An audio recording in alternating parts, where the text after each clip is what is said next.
ጤና ይስጥልኝ የሀገሬ ልጆች። በዛሬው ትምህርታችን ደግሞ ሪሌትድ ወርድ ግሩፕ ፎርሜሽን አራውንድ ኤ ናውን በስም ዙሪያ የቃል ቡድኖች ወይም ወርድ ግሩፕስ እንዴት መስርተን ቮካቡላሪ ፓወራችን እንደምንጨምር ነው የምንነጋገረው። ባለፈው ትምህርታችን ወርድ ግሩፕ ፎርሜሽን አራውንድ ኤ ቨርብ አይተን ነበር። ዛሬ ደግሞ ምሳሌ እናያለን።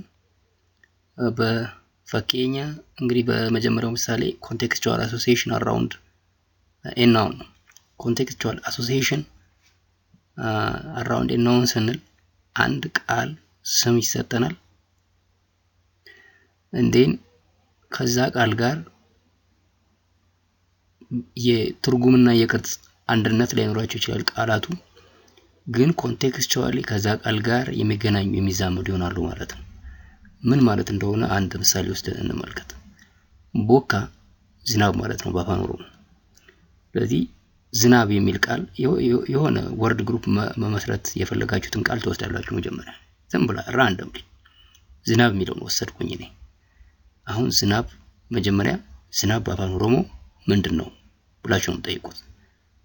መጠየቅ አለባችሁ መጀመሪያ አስክ ላይክ ዚስ ዝናብ በአፋን ኦሮሞ ምንድነው ከምታውቁት ተነሳላችሁ። በአማርኛ ዝናብ ትላላችሁ። ዝናብ በአፋን ኦሮሞ ምንድነው? ከዛ በኋላ እሱን ከዲክሽነሪ ወይ ሰው በመጠየቅ በቀላሉ ማግኘት ትችላላችሁ፣ መረዳት ትችላላችሁ። ከባድ ነገር አይደለም እሱን ማድረግ። ግን እናንተ ጠይቃችሁ ሲሆን አክቲቭሊ የማወቅ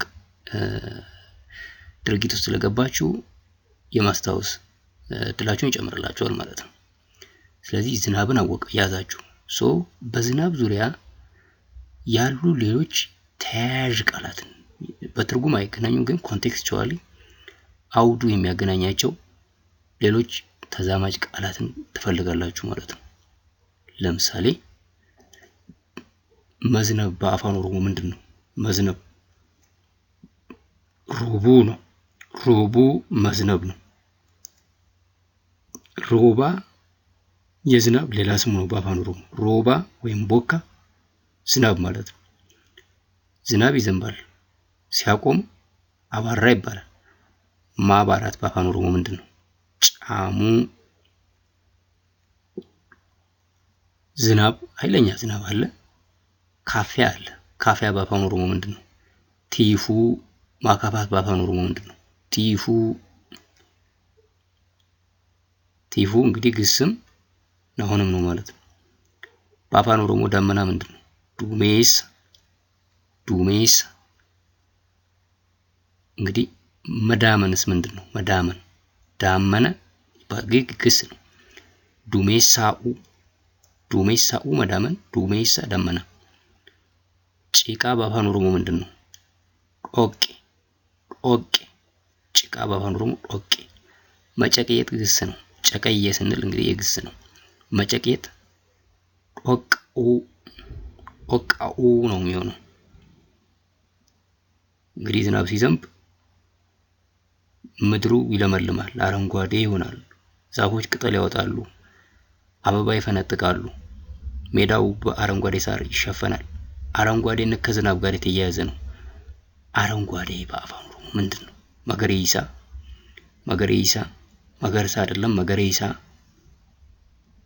ዝናብ መቼ ይዘንባል? በክረምት። ክረምት በአፋን ኦሮሞ ምንድነው? ገና። ገና ና ይጠብቃል።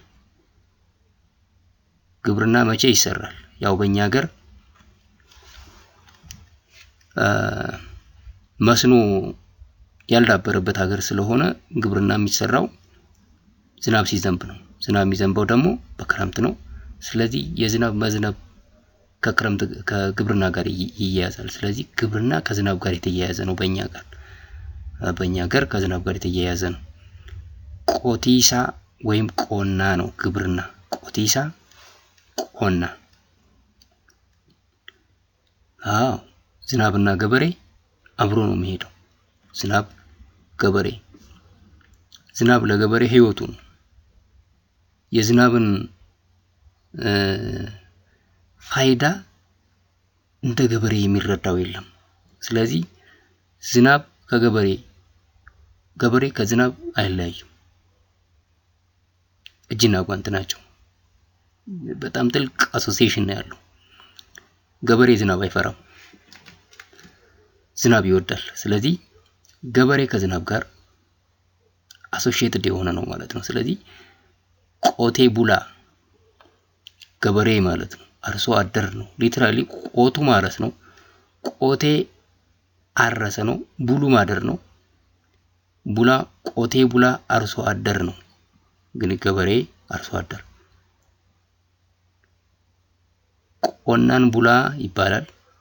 ቆናን ቡላ፣ ቆቴ ቡላ፣ ገበሬ አርሶ አደር። እንግዲህ ዝናብ ሲዘንብ ደግሞ እሱን ለመከላከል ምን ያስፈልገናል? ጥላ ያስፈልጋል። ጥላ በአፋን ኦሮሞ ምን ይባላል? ዲባቤ ጥላ ማለት ነው። ጥላ መዘርጋት አለበት አይደለም? ጥላ መዘርጋት ምንድነው? በአፋን ኦሮሞ መዘርጋት ምንድነው? ድርጊርሱ ዲባቤ ድርጊርሱ ጥላ መዘርጋት። መበስበስ እንግዲህ መበስበስ ዝናብ ሲዘንብ ያበሰብሳል አይደለም? ጥላ ከሌለን በሰብሳል። ጂዱ መበስበስ መረስረስ ማለት ነው።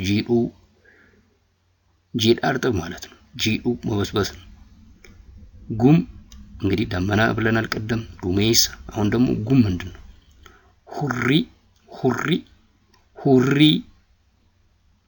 ሁሪ ጉም ማለት ነው። መብረቅም አለው ከዝናብ ጋር እኮ ይያያዛል። መብረቅ ከመዝነቡ በፊት መብረቅ ብልጭ ይላል። ቀቀዌስ መብረቅ ማለት ነው። ይሄ ጉሩምሩምታ አለ ደግሞ ከነጎድጓድ አለ ከመዝነቡ በፊት ዝናብ ከመዝነቡ በፊት ጉሩምሩምታ አለ። እሱ በአፋን ኦሮሞ ምን ይባላል ብላችሁ መጠየቅ። ሰገሌ ቀቀዌሳ ጉሩምሩምታ ነጎድጓድ ማለት ነው። ስለዚህ ዝናብ ከሚለው ጋር እነዚህ የጠቀስኳቸው ቃላት በሙሉ የሚያያዙ ናቸው። እነዚህን በምታውቁት ቋንቋ ትጠይቃላችሁ። ዴን በአፋን ኦሮሞ ትርጉማቸውን ከዲክሽነሪ ወይ ደግሞ ሰው ጠይቃችሁ ትርጉማቸውን ታውቃላችሁ። እኔ ዝናብ ወሰድኩ፣ እናንተ ደግሞ የፈለጋችሁትን ሌላ ቃል ወሰዱ። ከዛ ቃል ጋር የሚገናኙ በአገባብ በኮንቴክስት የሚገናኙ ተያያዥ ቃላትን በቀላሉ ሰው በመጠየቅ ዲክሽነሪ በማየት የራሳችሁን ወርድ ፓወር እየጻፋችሁ ይሄን ስታደርጉ እየጻፋችሁ ቢሆን የበለጠ እንድታስታውሱ ያደርጋችኋል ማለት ነው።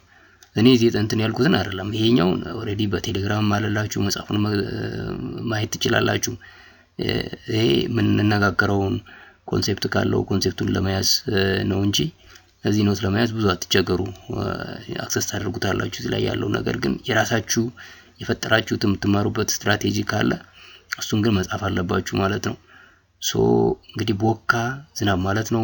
ሮቡ መዝነብ ነው። ሮባ ዝናብ፣ ጫሙ ማባራት፣ ቲፉ ማካፋት፣ ቲፉ ካፊያ፣ ዱሜሳኡ መዳመን፣ ዱሜሳ ዳመና፣ ዶቃኡ መጨቅየት፣ ዶቄ ጭቃ፣ መገሪሳ አረንጓዴ፣ ገና ክረምት፣ ቆቲሳ ወይም ቆና ግብርና፣ ቆቴ ቡላ ገበሬ አርሶ አደር፣ ቆናም ቡላ ገበሬ አርሶ አደር፣ ዲባቤ ጥላ ነው። ዲባቤ ድርርሱ ጥላ መዘርጋት ነው።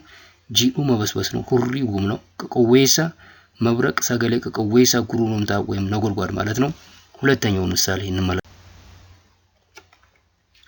ሁለተኛው ምሳሌ ደግሞ እንመለስ። ስትራክቸራል ኤንድ ሚኒንግ አሶሲዬሽን። ይሄ በጣም ጠቃሚ አሶሲዬሽን ነው። ለምሳሌ ሆላ የሚለውን ውሰዱ። በግ ማለት ነው። ሆላን ይሄም በግ ማለት ነው። ልዩነቱ ምንድነው? ሆላን በአማርኛ ሁለቱም በግ ነው። በአፋን ኦሮሞ ግን ሆላ አለ ኤን ሳይኖረው፣ ሆላን አለው ኤን ተጨምሮበት። ሆላንም ሁለቱም በግ ነው በአማርኛ። ልዩነቱ ሆላ የሚለው ምንም ኤን ሳይጨመርበት ይሄ በአረፍተ ነገር ውስጥ ኦብጀክት ሆኖ የሚያገለግለው ለነጠላ ማለት ነው። ለአንድ በግ ነው የሚያገለግለው። ሆላን ሲሆን ለአንድ በግ ነው፣ ነጠላ ነው፣ አንድ በግ ነው። ይሄ በአረፍተ ነገር ውስጥ ሰብጀክት ሆኖ የሚያገለግለው የአረፍተ ነገር ባለቤት ሆኖ የሚያገለግለው ኤን። ስለዚህ ኤን የሚያሳየው ሆላ በአረፍተ ነገር ውስጥ ሰብጀክት ሆኖ የሚያገለግለው የሚለው ነው። ሆሎታ በጎች ነው። በአፋን ኦሮሞ ብዙ አብዮች አሉ። አንዱ ኦታ የሚለው ነው። ስለዚህ ሆላ ኦታ የሚለውን አብይ ይወስዳል። ሆሎታ በጎች ማለት ነው። ሆሎኒ ይሄም በጎች ነው። ልክ በሆላና በሆላን መካከል እንዳለው ልዩነት ነው እዚህ ጋር ያለው። ሆሎታ ምንም ሰፊክስ ሳይጨመርበት ይሄ ኦብጀክት ነው የሚሆነው ለብዙ በጎች። ሆሎኒ ይሄ ደግሞ በአረፍተ ነገር ውስጥ ሰፊክስ ተጨምሮበታል። ሰብጀክት ኢንዲኬተር ሰፊክስ ተጨምሮበታል ኒ የሚለው ማለት ነው። እንግዲህ ሆሎታ የሚለው ላይ ሆሎትኒ ይሆናል። ሆሎትኒ ፎኔቲካሊ ሆሎኒ ወደሚለው ይቀየራል ማለት ነው። ሶ ሆሎኒ በጎች፣ ሆሎታ በጎች፣ ሆሎታ የሚለው ኦብጀክት፣ ሆሎኒ የሚለው ሰብጀክት ሆነው ያገለግላሉ በአረፍተ ነገር ውስጥ። ሆሊች በጉ ነው። በጉ፣ ሆሊች በጉ፣ ሆሊቻ በጉን ይሆናል። እዚህ ጋር የአማርኛው ገላጭ ነው። በጉ ሰብጀክት ሆኖ ነው የሚያገለግለው በአረፍተ ነገር ውስጥ። ሆሊቻ በጉን ሲሆን ለምሳሌ በጉን ውሻ በላው ሲሆን አረፍተ ነገሩ ውሻ ነው። በጉን ውሻ በላው። ሰሬን ሆሊቻ ኛቴ፣ በዚህ ውስጥ ሰሬ ወይም ውሻ የሚለው ባለቤት ነው የሚሆነው ማለት ነው። ሆሊቻ በጉን ተሳቢ ወይም ኦብጀክት ይሆናል ማለት። ስለዚህ ሆሊቻ ኦብጀክት ነው። ለወንድ በግ ነኝ። በጉ በጉን ለወንድ በግ ነኝ። ሴት በግም አለ ግን ሆሊቲን ሲሆን በዋ፣ ይሄ ሰብጀክት ነው። ሆሊቲ ኤን ሳይኖረው ሆሊቲ ብቻ ሲሆን ደግሞ በጓን ይሆናል ማለት ነው። በጓን ሰሬን ሆሊቲ ኛቴ፣ ውሻ በጓን በላት። እንግዲህ በዚህ አረፍተ ነገር ውስጥ ከላይ እንዳየነው የአረፍተ ነገሩ ሰብጀክት ሰሬ ነው። እንግዲህ ሰሬን ውሻ ነው። ውሻ በጓን በላት። በጓ ወይም ሆሊት የምትለው ደግሞ ኦብጀክት ትሆናለች ማለት ነው። ስለዚህ እነዚህን መለየት ያስፈልጋል ማለት ነው። ስለዚህ ሆላ ከሚለው ከአንዱ ቃል ብዙ ቃላት አይተናል እና እያንዳንዳቸው ልዩነት ምን እንደሆነ ተነጋግረን ለሌሎችም በተመሳሳይ ለምሳሌ ሀሬ የሚል ቃል ቢሰጣችሁ ሀሬ፣ ሀሬን፣ ሀሮታ፣ ሀሮኒ፣ ሀሪቺ፣ ሀሪቻ፣ ሀሪቲን፣ ሀሪቲ በተመሳሳይ በነገርኳችሁ መልኩ መሄድ ትችላላችሁ። እንደዚሁም ሌሎች ቃላትንም መውሰድ ትችላላችሁ። ፈርዳ ፈረስ ነው፣ ጋንጌ በቅሎ ነው። በተመሳሳይ አሁን ባየነው መልኩ ስትራክቸራል ኤንድ ሚኒንግ አሶሲዬሽን ያላቸውን ከአንድ ቃል ሌሎች ቃላትን ማስረታችሁ ልዩነታቸውን ማጥናት ይጠበቅባችኋል ማለት ነው። ስለዚህ ሆላ፣ ሆላን፣ ሆሎታ፣ ሆሎትኒ፣ ሆሊች፣ ሆሊቻ፣ ሆሊቲን፣ ሆሊቲ፣ በግ፣ በጎች፣ በጉ፣ በጉን፣ በጓ፣ በጓን።